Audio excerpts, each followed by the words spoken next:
What is up, everybody? I hope all is well, man. This is Chris with That Square Sports Podcast, and today we are talking about who has the most to prove this season when it comes to quarterbacks. And I kind of narrowed it down to only four. I didn't want to go through all 32 teams, but I will say this: the four that I chose are either in some really interesting situations or in some situations where it's like it's kind of them or nobody else is gonna get the job done. And I guess I'll start off real simple with Jalen Hurts and being obviously being in Philadelphia. They have made so many moves and so many avenues to make it work for Jalen Hurts. I don't think that he's actually a bad quarterback, and kind of I guess I'll go in tiers of how I want to rank it. So with that being said, even more, I really love Jalen Hurts' game. Just raw talent. Looking at him, he's a really good player, and I don't understand why people question his skill set or who he is. And maybe if he did play for the Carolina Panthers, it might be a different look and aspect because he does have AJ Brown, Vontae Smith, and of course now Saquon Barkley added to that offense. So it kind of plays a factor into it. But prior to that, beforehand, last season he threw for over 3,500 yards, 23 touchdowns, and 15 picks. That is his highest number so far yet as of today. Last year, the year before that, the 2022 season, same amount of yards passing, a little bit more. A little bit less, I'm sorry. Still over 3,500 yards, 22 touchdowns, and 6 interceptions. More ball security. This season, a lot less ball security than just passed. Obviously, protect the ball, do better at that. QB rating went down, so on and so forth. Thing is, though, the division that they're in, obviously with Dallas, New York, and the Commanders. New York and the Commanders really not a threat from the outside looking in for the past few seasons. But I understand that Dallas is, obviously a main priority that you do want to address, especially playing in the NFC East.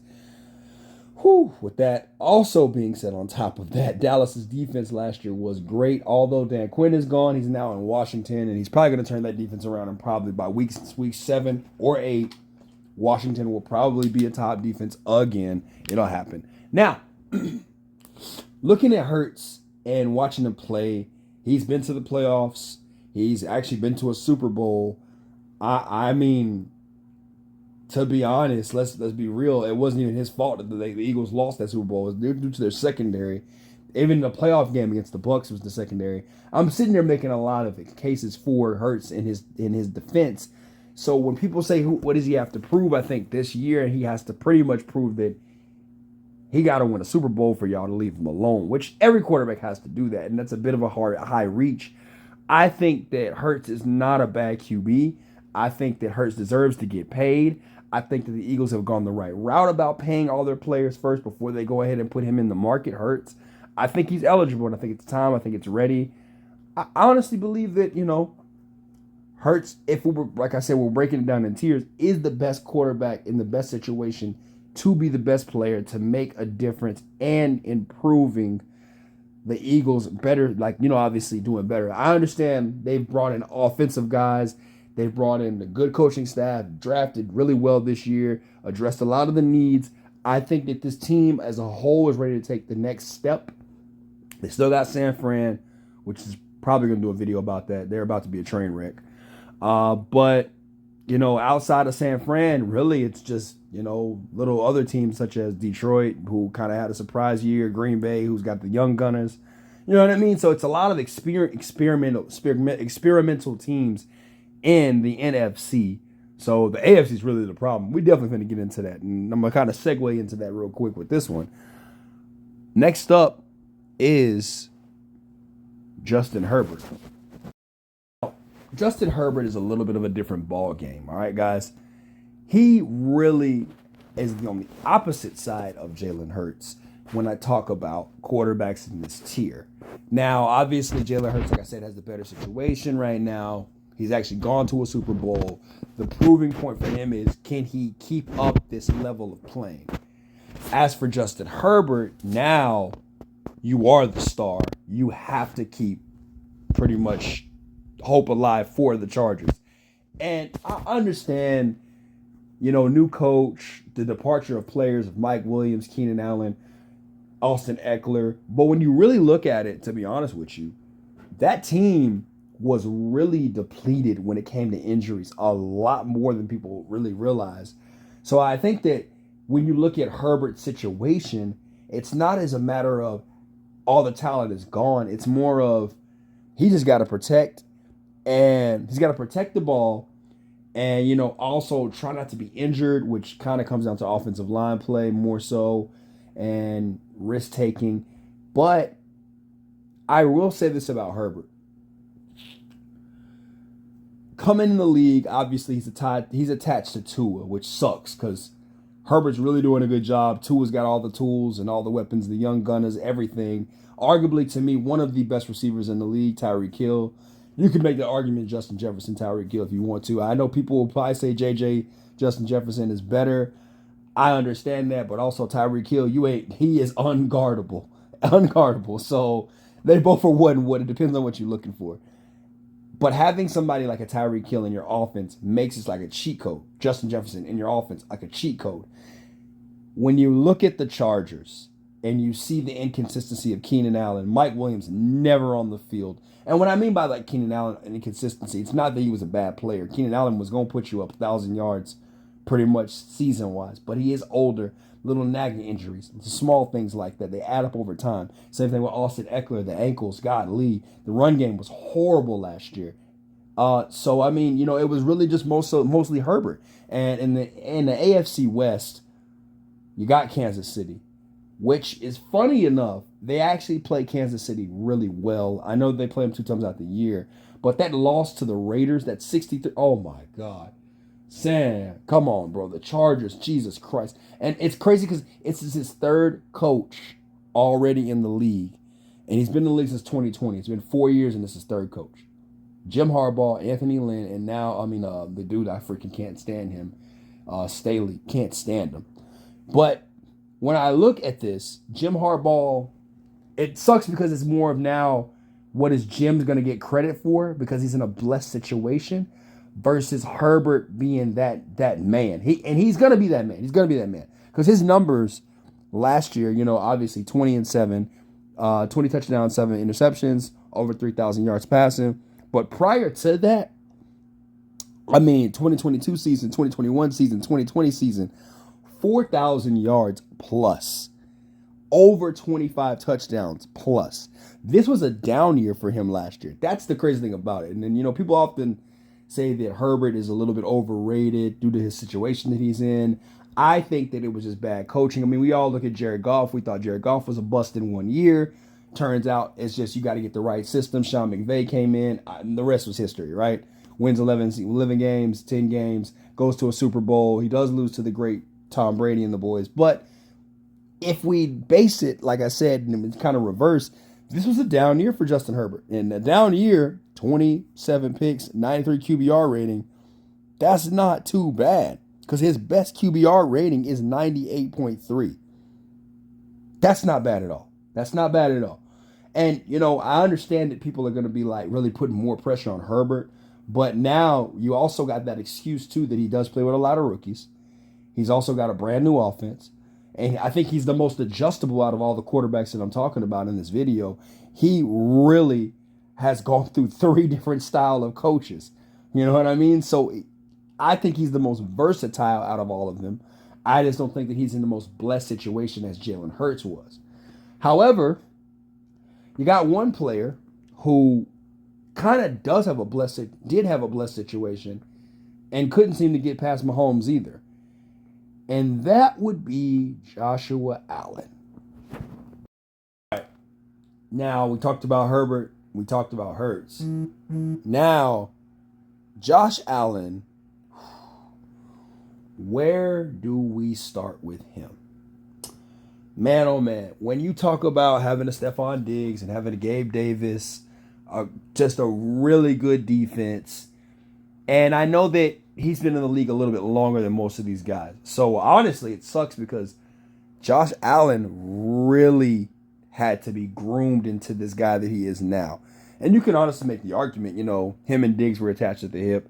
I do believe it takes 2 to tango in this NFL league. I think that I always say this: a great catch is a horrible throw by a quarterback. That's what I always say. And you need those freak plays every once in a while, and that's what Diggs did, right? Diggs was that kind of guy.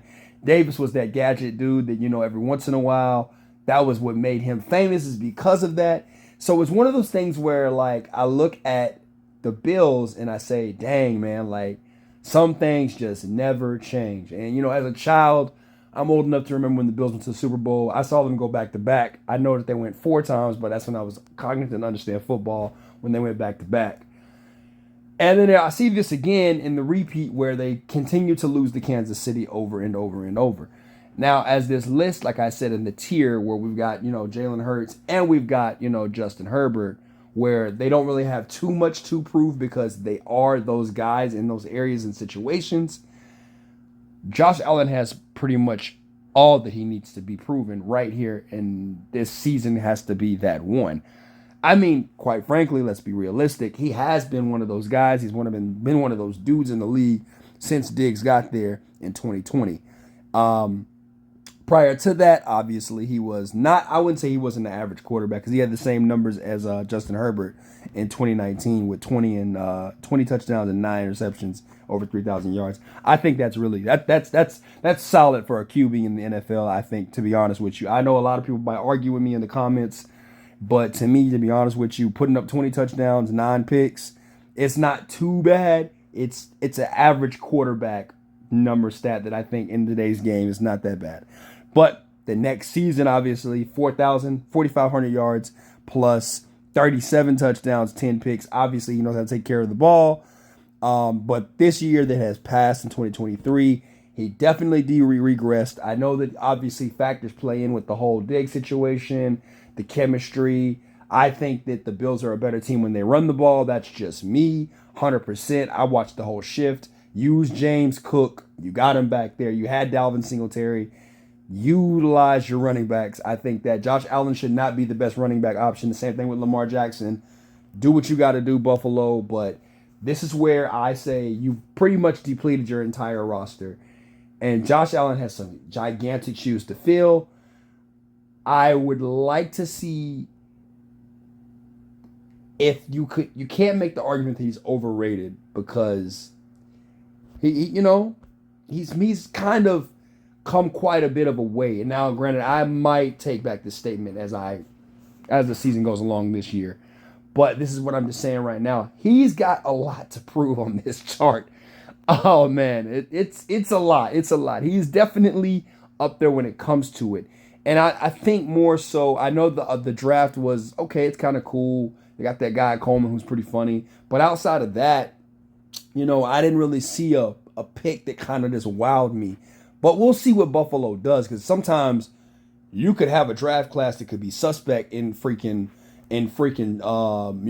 March, April. In April or May, you could have a draft class, get to OTAs, kind of question mark it because of the talent that's actually at camp. Then you see them in preseason, you'd be like, all right, whatever, they're not showing too much. And then the season comes, this team is like out the gate, really like 5-0, 6-0, you know what I mean? So we've seen that time and time again with a lot of teams where they think that the draft class is a bust, but you know what I mean? Like they got some really good players just in depth.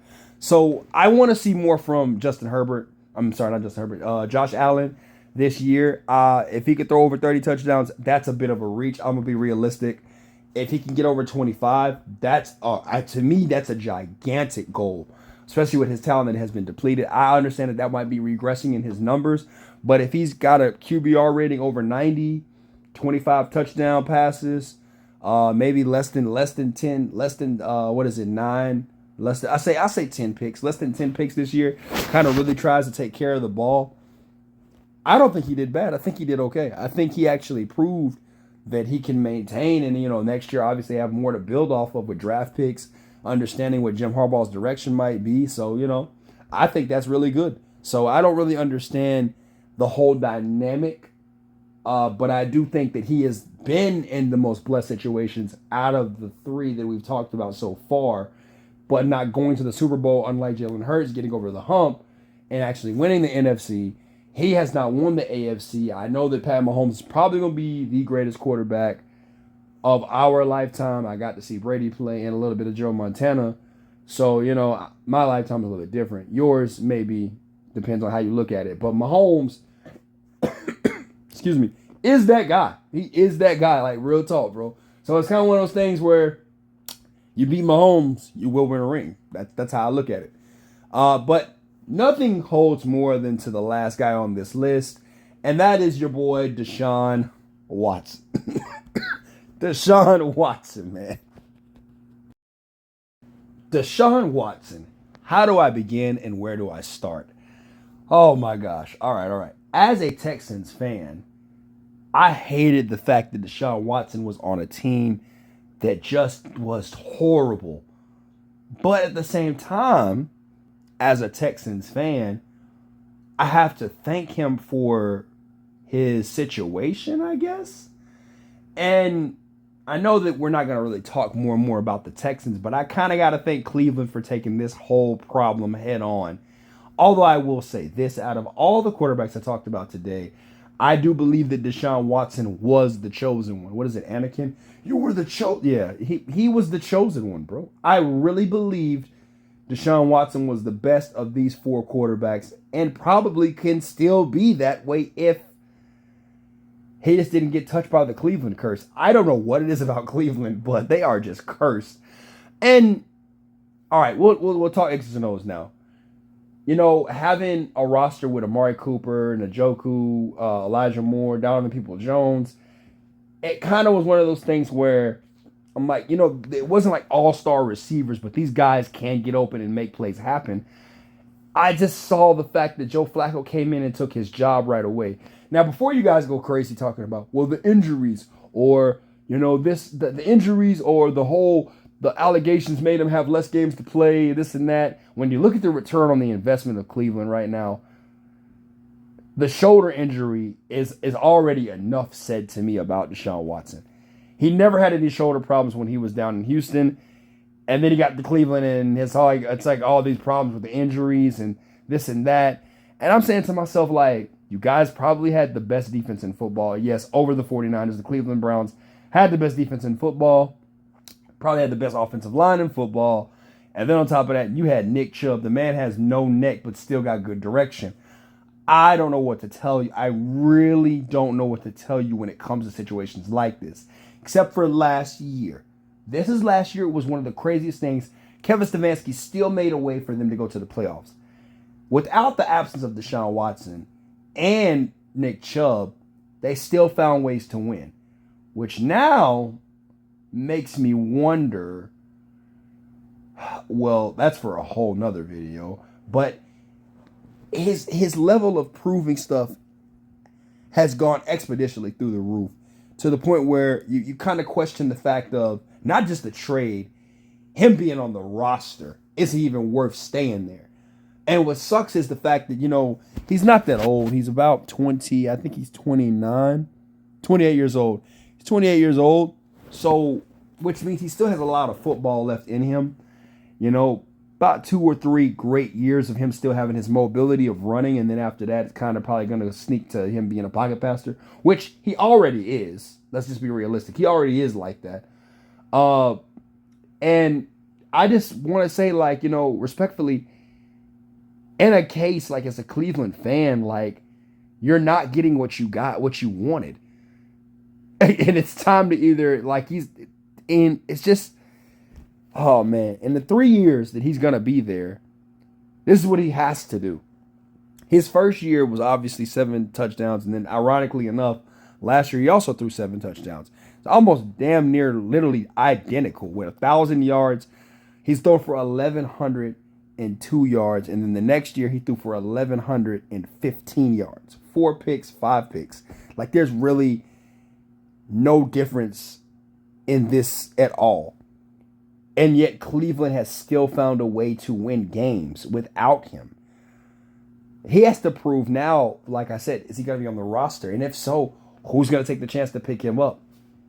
Do you just eat the money you gave him? It's so much with Deshaun Watson that it's now not even that. And I'm not going to lie. In the OTAs, he looked like the first few days he didn't look like he was Deshaun Watson. Now he's starting to look like Deshaun Watson, and this is one of those things where I'm not going to be surprised if he just has a breakout season.